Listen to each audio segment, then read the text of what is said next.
আজকে আমরা মুসলমান, আমাদের আওয়াজ কমিয়ে দেওয়ার কারণে 7% হিন্দুর দেশে আজকে 90% মুসলমান মায়ের খাচ্ছে। কথা বলেন ঠিক না বেঠিক?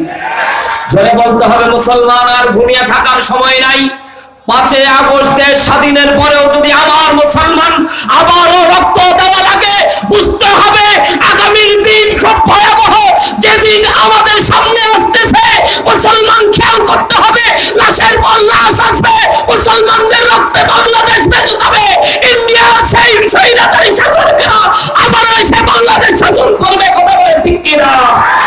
এই জন্য বসে থাকার সময়, জোরে বলেন, বসে থাকার সময় আমাদেরকে উদ্দীপ্ত কণ্ঠে জাগতে হবে।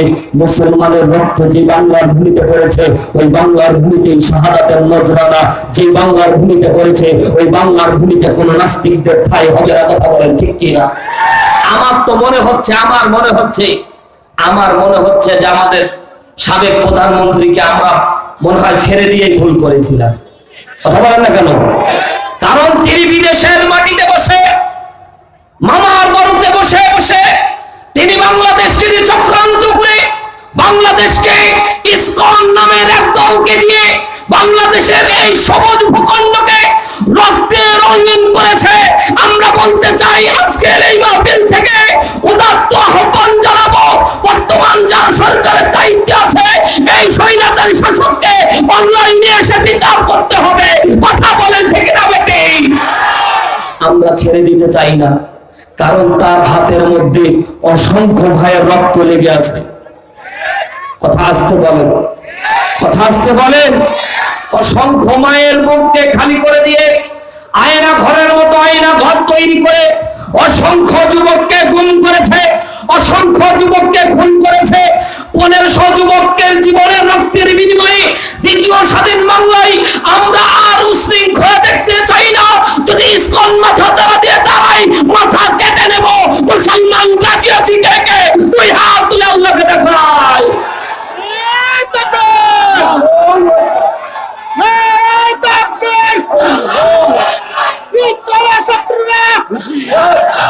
ভারতের দালালেরা হুঁশিয়ার সাবধান।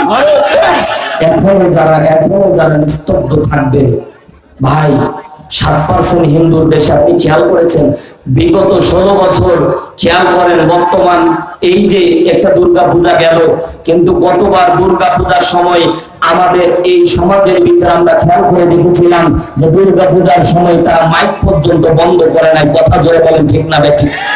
ভুল বলে থাকলে কাউন্টার দিবেন মুসলমান। কিন্তু এবার তারা সংহতি দেখিয়েছে, এবার তারা মাইক বেশি একটা করে নাই।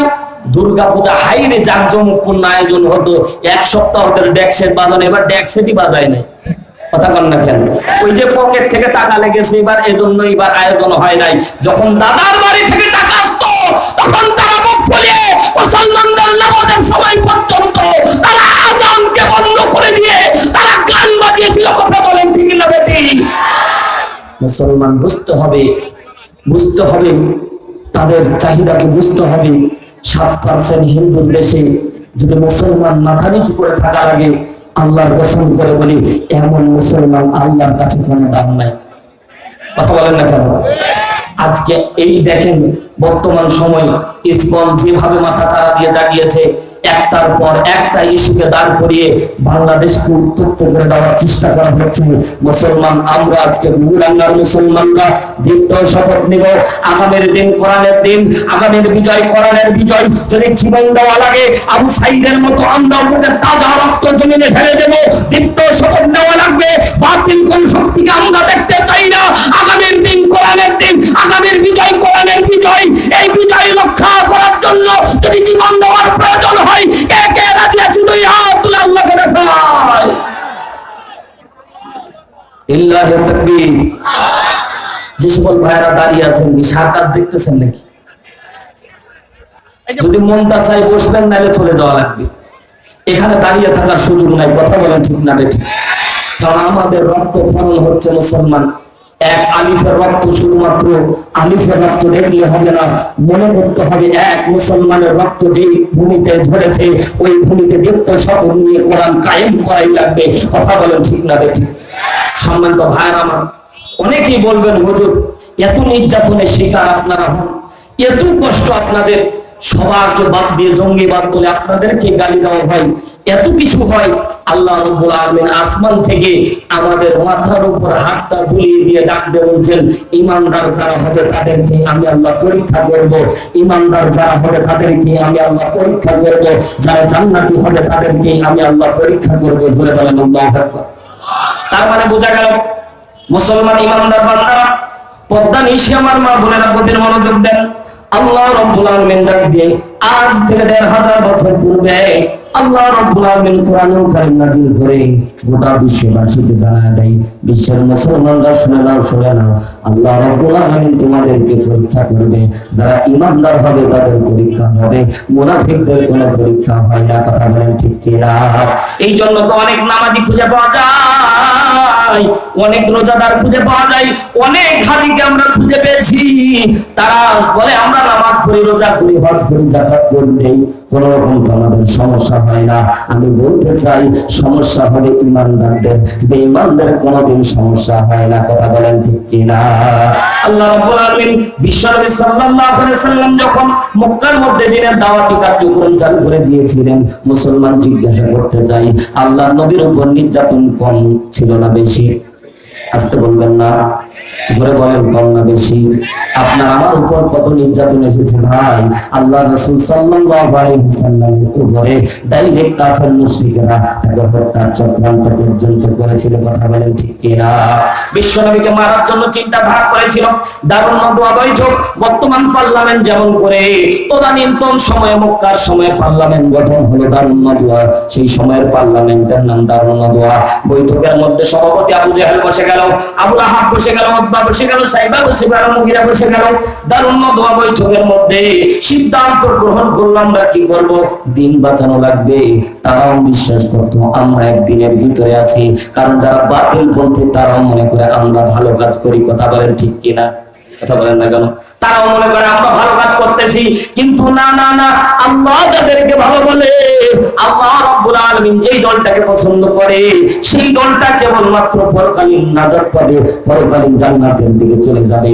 বাদবাকি কোন দল আল্লাহ রাব্বুল আলামিনের কাছে ছাড় পাবে না। কথা বলেন ঠিক কিনা? মুসলমান ভাইরা আমার গভীর মনোযোগ দেন। আল্লাহর নবী যখন দ্বীনের দাওয়াতি কার্যক্রম চালু করলেন, আল্লাহর নবী সাল্লাল্লাহু আলাইহি ওয়াসাল্লামের উপর জুলুম নির্যাতন এসেছে। ও মুসলমান, আল্লাহ রাব্বুল আলামিন যদি ইচ্ছা করতেন বিশ্বনবীকে মক্কার মধ্যে রাষ্ট্রপ্রধান বানানোর ক্ষমতা আল্লাহর ছিল কি ছিল না? এটা তো ঈমানি প্রশ্ন, জোরে বলেন ছিল কি ছিল না? আরো জোরে ঈমানদারের মতো বলেন, আল্লাহ সেই শক্তি ছিল কি ছিল না? আল্লাহ যদি ইচ্ছা করতো বিশ্বনবীকে নবুয়ত দেওয়ার সাথে প্রধানমন্ত্রী বানায় দিতে পারতো না? কথা বলেন না কেন? ওয়াজ বুঝে থাকলে জবাব দেন, পারতো কি পারতো না? মুসলমান ভাইরা আমার, আল্লাহ নবী সাল্লাল্লাহু আলাইহি ওয়াসাল্লামকে আল্লাহ রাব্বুল আলামিন ডাকতে বললেন, ও পয়গম্বর, আপনি মক্কার মধ্যে দ্বীনের দাওয়াতি কার্যক্রম করেন, মানুষের দ্বারে দ্বারে গিয়ে মানুষকে দ্বীনের দাওয়াতি কার্যক্রম করেন। ও নবীজি, আপনি মানুষের দ্বারে দ্বারে পৌঁছায় দেন। আল্লাহ রাসূল সাল্লাল্লাহু আলাইহি ওয়াসাল্লামকে আল্লাহ নাযিল করে জানায় দেন, ইয়া আইয়ুহার রাসূল বাল্লিগ মা উনজিলা ইলাইকা মির রাব্বিক। আল্লাহ রাব্বুল আলামিন ডাকতে বলে, হাবিব, আপনার উপরে যা নাযিল করা হয়েছে এটা মানুষের সামনে আপনি প্রচার করে দেন। এতে যদি আপনার উপর জুলুম নির্যাতন আছে, আপনি কোন রকমের মানুষের ভয় করবেন না, আপনার রব আপনার সাথে আছে। যারা বলেন সুবহানাল্লাহ। কামা বাল্লাগতা রিসালাতা, আল্লাহ রাব্বুল আলামিন বলছেন, আপনি যদি রিসালাতের দায়িত্ব না পালন করেন, আল্লাহ রাব্বুল আলামিন আপনাকে গ্রেফতার করবে। আল্লাহ রাসূল সাল্লাল্লাহু আলাইহি ওয়াসাল্লাম রিসালাতের দায়িত্ব নিয়ে মানুষের দ্বারে দ্বারে যখন চলে গেলেন, মানুষ বিশ্বনবী সাল্লাল্লাহু আলাইহি ওয়াসাল্লামকে, যারা ঈমানদার ছিল, যাদের অন্তরে জান্নাতি পরিবেশ ছিল, যাদের অন্তরটা কোরআন দিয়ে পরিপূর্ণ ছিল, এরাই মাথাটা নত করে দিয়ে বিশ্বনবীর কাছে কালেমা পড়েছিল। আর বাদবাকি বিশ্বনবীর কাছে কালেমা পড়ে তার মাথাটা নত করে নাই, বরং বিশ্বনবীকে মারার জন্য তারা চিন্তাধারা করেছিল। কথা বলেন ঠিক কিনা? মুসলমান ভাইরা আমার, খেয়াল করে শোনেন, আবু জেহেল এত কট্টর একজন কাফের, তারপরেও আশ্চর্যজনক একটা ঘটনা। আবু জেহেল মাঝে মাঝে রাত্রিবেলা কোরআনুল কারীম যখন তেলাওয়াত শুনতো, একদিন আবু জেহেলের স্ত্রী ডাকতে বলে, ও প্রাণের স্বামী, তুমি খেয়াল করে দেখি ঠান্ডার দিন পর্যন্ত তুমি দাঁড়ায় দাঁড়ায় কোরআনুল কারীম শোনো, মুহাম্মদের কণ্ঠে কোরআন না শুনলে তোমার ঘুম আসে না। জোরে একবার বলেন আল্লাহু আকবার। আমি তো আবু বকরের ঘটনা বর্ণনা করতেছি না, আমি ওমরের ঘটনা বর্ণনা করতেছি না, আমি ওসমানের ঘটনা বর্ণনা করতেছি না। মুসলমান আবু জেহেল কট্টর কাফের, রাসূলকে মারার সিদ্ধান্ত যে ব্যক্তি নাই তার কথা বলতেছি। আবু জেহেলের স্ত্রী ডাকতে বলছে প্রাণের স্বামী, আবু জেহেলের স্ত্রী ডাকতে বলছে প্রাণের স্বামী, একটা কথা আজকে আপনার আমাকে বলতে হবে। এত বিরোধিতা সারাদিন করেন আর রাত্রিবেলা আপনি মুহাম্মদের কণ্ঠ কোরআনুল কারীম তেলাওয়াত শুনেন, কারণটা কি? আবু জেহেল ডাকতে বলছে প্রাণের স্ত্রী রে, তুমি আমার কাছের মানুষ, এর জন্য গোপন তথ্য তোমাকে দেই। আমার ডিজিটাল চেয়ারটা যদি ছুটে যাওয়ার চিন্তাটা না থাকতো, আমি বিশ্ব নবীর পায়ের কাছে নিজের মাথাটাকে ঠেকিয়ে কালেমা পড়ে মুসলমান হয়ে যেতাম। তার মানে বোঝা যায় নব্য আবু জেহেল তারা চেয়ার ঠেকানোর জন্য আলেম ওলামাকে পর্যন্ত মানতে তারা দ্বিধা করে না। কথা বলেন ঠিক কিনা? এজন্য তো জাতির রাহবার আল্লামা দেলোয়ার হোসেন সাঈদীকে তারা কারাগারের মধ্যে মেরে ফেলেছে। কথা জোরে বলেন ঠিক কিনা? মুসলমান তারা মেরেছে, তারা মারতে পারে নাই, কারণ এক আল্লামা সাঈদীকে তারা কারাগারের মধ্যে হত্যা করেছে, শহীদ করে দিয়েছে। হাজারো আল্লামা আল্লাহ ঘরে ঘরে তৈরি করে দিয়েছে। কথা বলেন ঠিক কিনা? আল্লামা সাঈদী তুমি মরনি, শহীদ হয়েছো তুমি এটাই জানি। কথা বলেন ঠিক কিনা? ভালোবাসেন না? এ কথা হল না কেন? কলিজা থেকে ভালোবাসেন না? যেদিন মৃত্যু সংবাদ শুনেছিলাম, আল্লাহর কসম করে বলি, আত্মীয় স্বজন মারা গেলে এতটা কান্না হয় নাই ভাই, কলিজা থেকে কান্না এসেছে। কথা জোরে বলেন ঠিক কিনা? আল্লামা সাঈদী তুমি মরনি, শহীদ হয়েছ তুমি এটাই জানি। বলেন না, শহীদ হয়েছ তুমি। কারাগারে কাটালে 13টি বছর, বাতিল কেঁপেছে তোমায় দেখে থরথর। ঠিক কি বলে? কারাগারে কাটালে 13টি বছর, বাতিল কেঁপেছে তোমায় দেখে থরথর। তুমি যে ছিলে মোদের নয়ন মনি, শহীদ হয়েছ তুমি এটাই জানি। কথা বলেন ঠিক কিনা? মুসলমান ভাইরা আমার, খেয়াল করে শুনতে হবে। শুধু তাফসীর শুনে চলে গেলে চলবে না, বাস্তবতার আলোকে মিলাতে হবে। ওই দিন আবু জেহেল যেমন করে ডিজিটাল চেয়ারটা ছুটে যাওয়ার ভয়ে বিশ্ব নবীর বিরোধিতা করেছিল, আজকে আলেম সমাজের বিরোধিতা যারা করে, বুঝতে হবে তাদের ডিজিটাল চেয়ারটাকে স্থায়ী করার জন্য তারা চিন্তা ভাবনা করে আলেমদেরকে তারা পথ থেকে সরিয়ে দিতে চায়। কথা বলেন ঠিক কিনা? মুসলমান ভাইরা আমার, এরা কত ডিজিটাল চেয়ারটা এমন ভাবে আঠা দিয়ে লেগেছিল, মনে করেছিল 41 সাল পর্যন্ত নৌকা নদীর মধ্যে ভাসাবে। আল্লাহ রাব্বুল আলামিন 24 সালের 5 আগস্টের মধ্যে এমন করে নৌকা ডুবাইয়া দিয়েছে, নৌকার মাঝি সহ নৌকার যাত্রীদের খুঁজেও পাওয়া যায় না। আস্তে বলেন, আস্তে বলেন। কেউ শুনবে তো? আস্তে কর। আছে নাকি কেউ এখানে? খালি হাত খুলেন, হুজুর আমি ওই দলের। চামড়া থাকবে ভাই, মানুষ বরকত মনে করে নিয়ে যাবে। ঠিক না বে ঠিক? খালি যদি বলে আমি ওই দলের, আমি মনে করি তার এমন মাইর দেবে মানুষ, বরকত মনে করে চামড়া ছিঁড়বে। কথা বল ঠিক না বে ঠিক? আল্লাহর বান্দা গভীর মনোযোগ দেন। সূরা আনকাবুত থেকে কথা বলতেছি। বিশ্ব নবীর উপর নির্যাতন ইস্তেমরোলা চলতেছে। আল্লাহর নবী মসজিদে নববীর মধ্যে, আল্লাহর নবী বসা, দারুল আরকামের ভিতরে আল্লাহর নবী সাল্লাল্লাহু আলাইহি সাল্লাম বসা। এমন সময় সাহাবায়ে کرام চলে আসলেন, ইয়া রাসূলুল্লাহ, ইয়া হাবিবাল্লাহ, যারা ইসলাম ধর্ম কবুল করতেছে তাদের উপর নির্যাতন ইস্তেমরোলা চলতেছে। ওগো নবীজি, আপনি কি একটু আল্লাহর দরবারে দোয়া করবেন না? তাফসীর ইবনে কাসির, আল্লামা ইবনে কাসির রাহমাতুল্লাহ আলাইহি তিনি তার তাফসীর গ্রন্থের মধ্যে লেখে, বিশ্বনবীর কাছে গিয়ে সাহাবীরা যখন এই প্রশ্ন উত্তর চেয়েছে, আল্লাহর নবী সাল্লাল্লাহু আলাইহি সাল্লামের চেহারা মোবারক লাল হয়ে গেছে। বিশ্বনবীর লাল চেহারা মোবারক লাল হয়ে গেছে। বিশ্বনবীর কানের দিকে তাকায় দেখে সাহাবীরা কানের লতি পর্যন্ত লাল টসটস বরণ ধারণ করেছে। মুফাসসিরুন একরাম বর্ণনা করে, আল্লাহর নবী রাগান্বিত হওয়ার কারণ ছিল আল্লাহর নবী সাহাবীদেরকে আস্তে করে সান্ত্বনা দিয়ে ডাকতে বলছেন, সাহাবীরা কত নির্যাতন সহ্য করেছে। ইতিপূর্বে যত নবী এবং রাসূলরা দিনের দাওয়াতি কার্যক্রম করত, আল্লাহ রাব্বুল আলামিন তাদের ঈমান পরীক্ষা করেছিল। ঈমানি পরীক্ষা ছাড়া কেউ জান্নাতে যেতে পারবে না। কথা বলেন ঠিক কিনা? আল্লাহ আপনাদের করে জানাই দিলেন, আলিফ লাম মিম। কোরআন ভালোবাসেন কি বাসেন না? জোরে বলেন না আল্লাহু আকবার। আরো জোরে বলেন আল্লাহু আকবার। এটা তো দলীয় স্লোগান নাকি বলেন? হ্যাঁ, কথা বলেন না। অনেকে মনে করে এটা আল্লাহু আকবার মানে দলীয় স্লোগান। আমি বলতে চাই আল্লাহু আকবার যদি দলীয় স্লোগান হয়, ওই দলে তোমারও যাওয়া লাগবে, ঠিক কিনা বলে? আলিফ লাম মিম।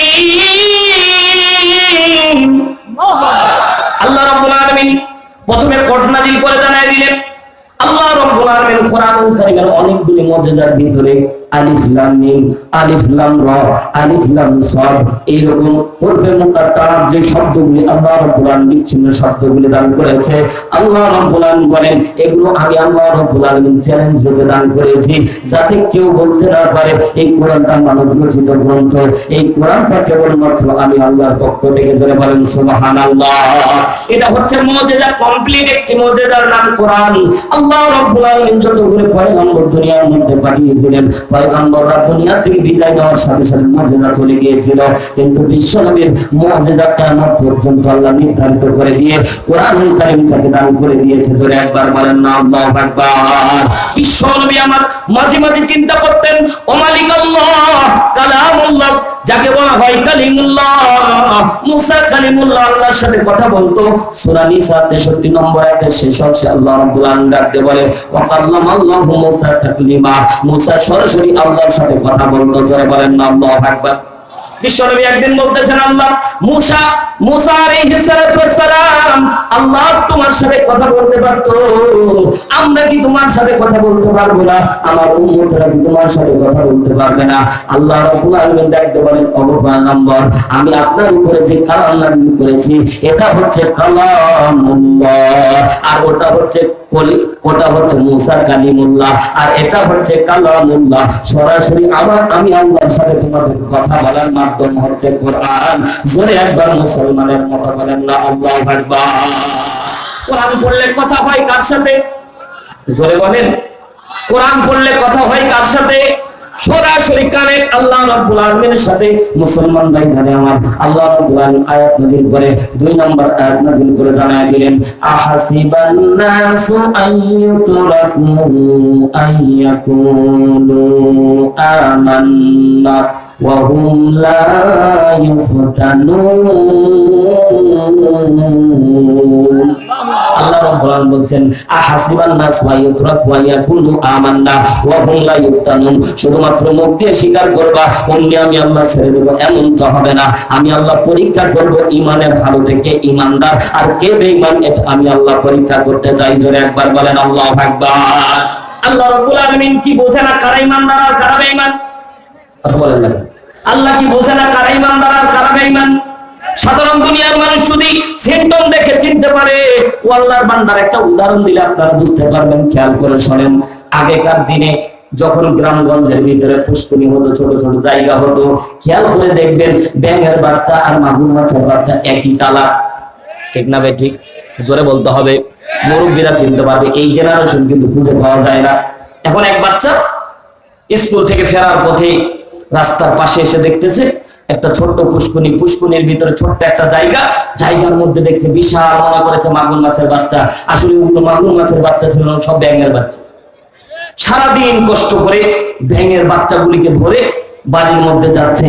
এবার বাড়ির মধ্যে সারাদিন সন্তানকে মা দেখতে পায় নাই, দূর দিক থেকে দেখতেছে, এমনিতে রাগান্বিত হয়ে লাঠি ধরে আছে। খেয়াল করে দেখছে সারা শরীর কাদা আর কাদা, বই খাতা যা ছিল সব ভিজে গেছে। সন্তান মনে মনে ভেবেছে অন্তত মাছ দেখলে অন্তত মা মাইক দিবে না। কথাটা ঠিক কিনা? কারণ মহিলারা ভাই একটুতে সন্তুষ্টি, কথা বলেন ঠিক কিনা? দেখবেন রাগ করে আছে, বলবেন কালকে বেনারসি এনে দেবো, দেখবেন খুব খুশি। কথা খায় না, ঠিক না? ঠিক বলে, দেখবেন একটুতেই খুশি হয়ে যায়।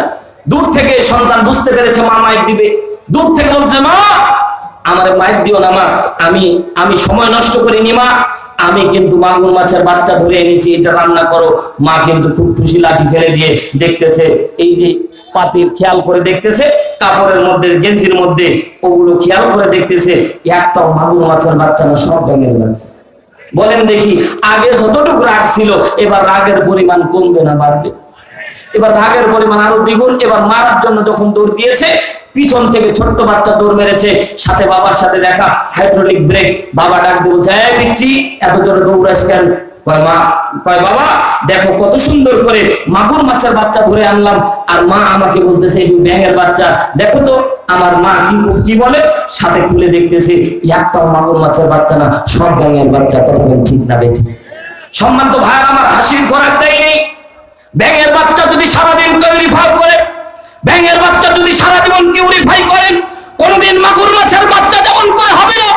টুপি থাকতে পারে, দাড়ি থাকতে পারে, পাগড়ি থাকতে পারে, পাঞ্জাবি থাকতে পারে, আল্লাহর কসম করে বলি তারা দিন আন্দোলনের সাথে সম্পৃক্ত থাকবে না, তারা মুসলমান রূপে থাকতে পারবে না, তারা বেঈমান। কথা বলে ঠিক না বেঠিক? যতই আপনি দাড়ি টুপি আর পাগড়ি আর পাঞ্জাবি পরেন, যদি কোরআনকে এই দেশের মধ্যে রাষ্ট্র ক্ষমতায় আনার জন্য যদি আপনার চিন্তাধারা বিন্দু পরিমাণে না থাকে, আপনি ইমানদার রূপে থাকতে পারবেন না। থাকবে আপনার টুপি, থাকবে আপনার দাড়ি, থাকবে আপনার পাঞ্জাবি। আল্লাহর কসম করে বলি, আল্লাহর দরবারে আপনি কিন্তু ওই মাগুর মাছের মতো দাবি না, বরঞ্চ আপনি ব্যাঙের মাছের মতো। কথা বলেন ঠিক না বেঠিক? মুসলমান ভাইরা আমার, দুনিয়ার মানুষ যদি সাধারণ জন্মচক্ষু দিয়ে সাধারণ কিছুকে কিউরিফাই করতে পারে, মুসলমান আমার আল্লাহ ইমানদার আর বেঈমানকে চিনতে পারবে না। আসতে বলেন না কেন? আল্লাহর বান্দারা গভীর মনোযোগ দেন। মুসলমান আল্লাহ রাব্বুল আলামিন ডাকতে বলে, আহাসিবান নাস মা ইউতরাকু আন ইয়াকুলু আমান্না ওয়া হুম লা ইফতানুন। আমি আল্লাহ পরীক্ষা করব কারা ইমানদার, কারা ইমানের বলে বলিয়ান, কারা জীবন দেওয়ার জন্য প্রস্তুত। শুধুমাত্র মাহফিলের মধ্যে নারায়ে তাকবীর, আল্লাহু আকবার, আল কোরআনের আলো সংসদে যাবে, জীবন দিব, অমুক দিব, তমুক দিব, এটা মুখের কথা, আল্লাহ অন্তরের কথা জানে। এজন্য হাদিসের মধ্যে পয়গম্বর ডাক দিয়ে বলছে, ইন্নাল্লাহা লা ইয়ানজুরু ইলা সুওয়ারিকুম ওয়া আমওয়ালিকুম ওয়ালাকিন ইয়ানজুরু ইলা কুলুবিকুম ওয়া আমালিকুম। আল্লাহ রাব্বুল আলামিন অন্তরের খবর জানে। অন্তর থেকে কোন ব্যক্তি আল্লাহ রাব্বুল আলামিনকে মানে, অন্তর থেকে কোন ব্যক্তি আল্লাহ রাব্বুল আলামিনকে জানে, অন্তর থেকে কারা ইসলামের পক্ষে আর কারা বিপক্ষে, দুনিয়ার কেউ না জানলেও চিৎকার দিয়ে বলেন জানে কে? আল্লাহ রাব্বুল আলামিন পয়গম্বর আরবী বিশ্বনবীর সামনে সাহাবা একরাম বসে আছে। আল্লাহ নবী ডাকতে বললেন, সাহাবীরা শুনে নাও, কত নির্যাতন তোমরা সহ্য করেছো। ইতিপূর্বে নবী এবং রাসূলদের উপর যে নির্যাতন চলতেছিল, তাদের নির্যাতনের নমুনা বিশ্বনবী সাল্লাল্লাহু আলাইহি সাল্লাম পেশ করলেন। মুসলমান ভাইরা আমার, ঈমান বানানোর জন্য কথাগুলি শুনেন। বিশ্বনবী আমার ডাকতে বললেন, শুনে নাও, আল্লাহ রাব্বুল আলামিন একজন দাসীর ঘটনা উল্লেখ করেছে। যেহেতু পর্দার নিশে অনেক মা বোন এসেছে, অনেক মা বোন এসেছে, মা বোনদের সম্পর্কে কথা নিয়ে আসার দরকার। বিশ্বনবী আমার ডাকতে বলেন, সাহাবীরা ইমানদার কেমন দেখেন। আল্লাহ রাব্বুল আলামিন পয়গম্বরে আরবে যেদিন মেরাজের রাতে যাই, আসমানের মধ্যে যখন ঊর্ধ্বগতিতে উপরের দিকে উঠতেছিল, লক্ষ কোটি মাইল উপরে ওঠার পরে আল্লাহর নবী সাল্লাল্লাহু আলাইহি সাল্লাম হঠাৎ করে জান্নাতি একটা সুঘ্রাণ বিশ্বনবীর নাকের মধ্যে ঢুকতেছিল। জোরে একবার বলেন সুবহানাল্লাহ। এই ঘটনা পাবেন ইবনে কাসির তৃতীয় খণ্ড 715 নম্বর পৃষ্ঠা। বিশ্বনবী সাল্লাল্লাহু আলাইহি সাল্লাম বলেন, জিবরাইল আলাইহিস সালাতু ওয়াস সালামকে প্রশ্ন করলেন, ওগো জিবরাইল ভাই, এত উপরের মধ্যে কেমন করে এত সুন্দর সুঘ্রাণ? আল্লাহর নবীর সামনে জিবরাইল ডাকতে বললেন, নবীজি, এটা সাধারণ কোনো সুঘ্রাণ নাই, এটা দুনিয়ার একটা কবর থেকে উঠে আসতেছে। ওই কবরটা জান্নাতি কবর, ওই কবর থেকে আল্লাহ রাব্বুল আলামিন প্রথম আসমানবাসী সকলের নাকের মধ্যে এই সুঘ্রাণ দান করে। জোরে বলেন সুবহানাল্লাহ।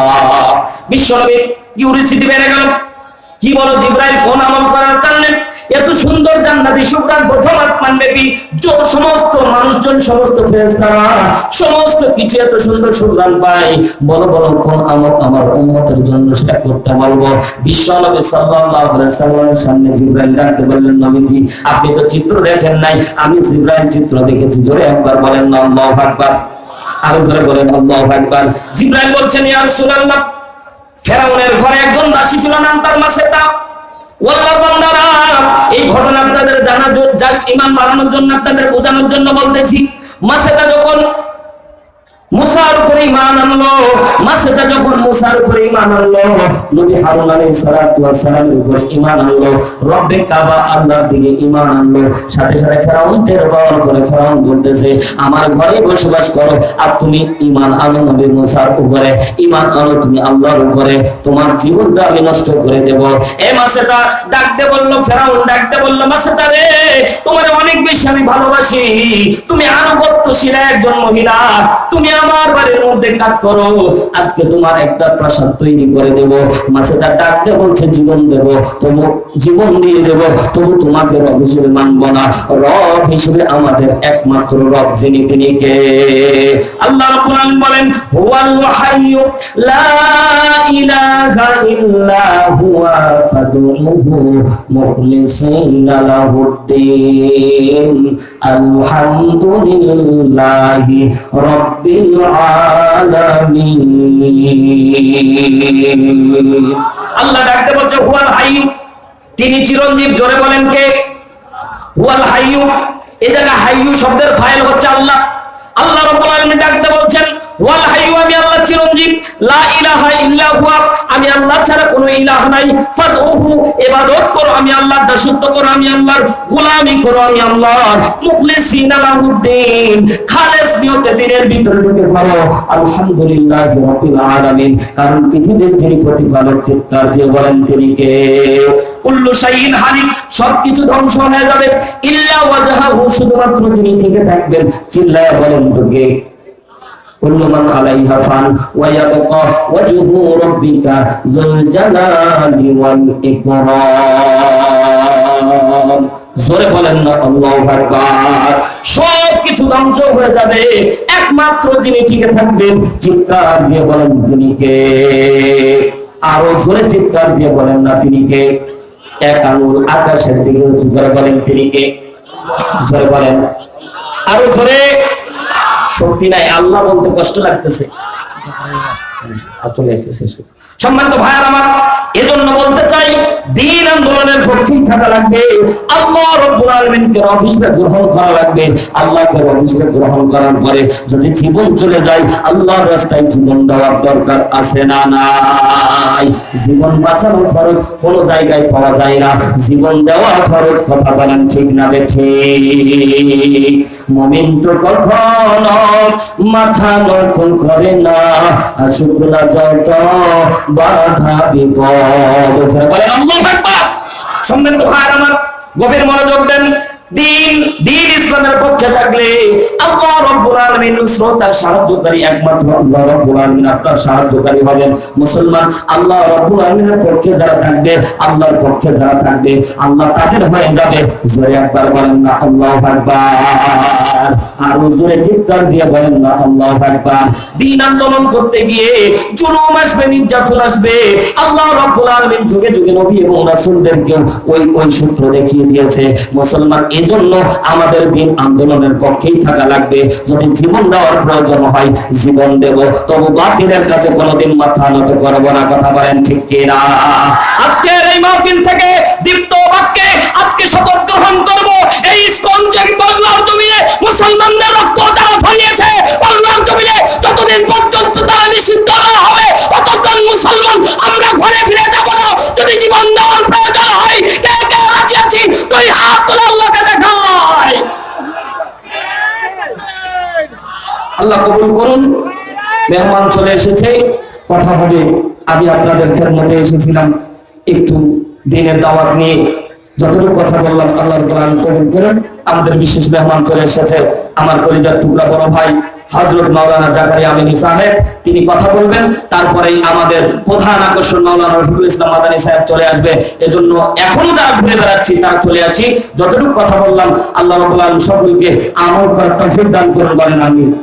আর জোরে বলেন আমিন। ওয়া আলহামদুলিল্লাহি রাব্বিল আলামিন।